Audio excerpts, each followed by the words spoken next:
Hello, this is Photography Gamer, welcome back to the channel. Today I'm reviewing Darkest Dungeon for the PS4.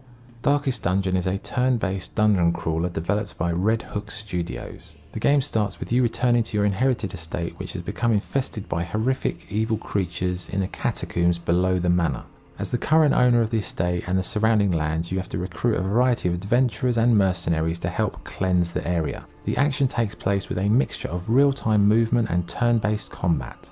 One of the key features of the game is the stress level your heroes come under when exploring the dungeons. These effects vary drastically, with some characters cracking under the pressure and attacking their teammates, while others will have renewed vigour and become heroic in battle. So what is the game like to play? Well, at its core, it's a turn-based dungeon crawler with a very steep learning curve and several variables that are out of your direct control.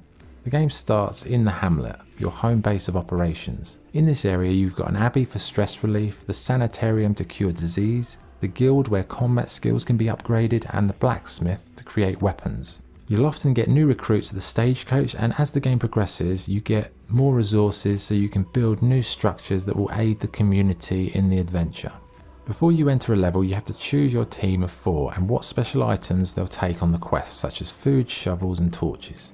Torches are particularly relevant, and the darker the dungeon gets, the more dangerous it becomes, but the rewards of your EXP will be increased. If you light a torch while in a dungeon, it will ease the stress your warriors are under. There are several different character types with different attacks, special moves and skills. You've got warriors, rogues, magicians, healers and paladins, as well as many others.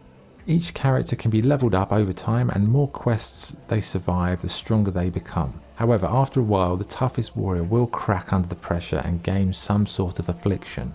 It's in these moments you need to send them to one of the buildings in your hamlet to get better, whether it's a religious healing session, drinking at the tavern, or a night with the ladies at the brothel. But if you ignore these ailments and keep sending them back to the dungeon, they will eventually crack and die. And this game uses a permadeath system. Each dungeon is different, and it's a side-scrolling affair with crossroad moments where you choose which way to proceed on the minimap. You'll find traps, blocked pathways and treasure everywhere. And you'll also find lots of enemies, and the enemies, they're quite varied. Some rely on melee, ranged or magical attacks. The combat is all about positioning, as each character has a specific moveset and can't attack everyone in front of them, so the formation is something you will really need to think about if you want to maximise your team's effectiveness. If the battle is going badly, you can retreat though, and this is an option you will have to take on occasions, or you'll run the risk of losing the entire group.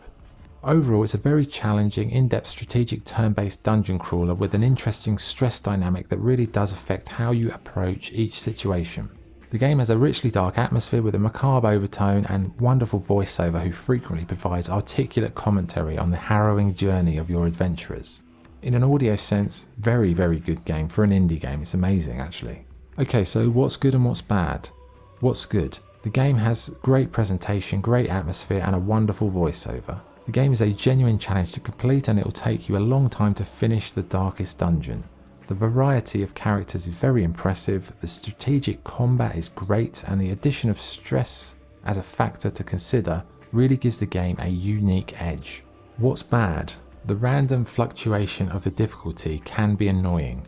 The stress factor is a great addition, but on occasions it does feel like the game is trolling you. Okay, so what's the verdict? Darkest Dungeon is a unique game in many ways. It's a richly detailed medieval adventure into the dark world of the macabre. To finish the game, you don't just need warriors who are strong or intelligent or have great endurance. You need characters who can endure the psychological trauma caused by each journey into the dark and foreboding dungeons. It's a very immersive and addictive game, but be warned, it's not for casual gamers. You really do need to commit to this game to get the most out of it.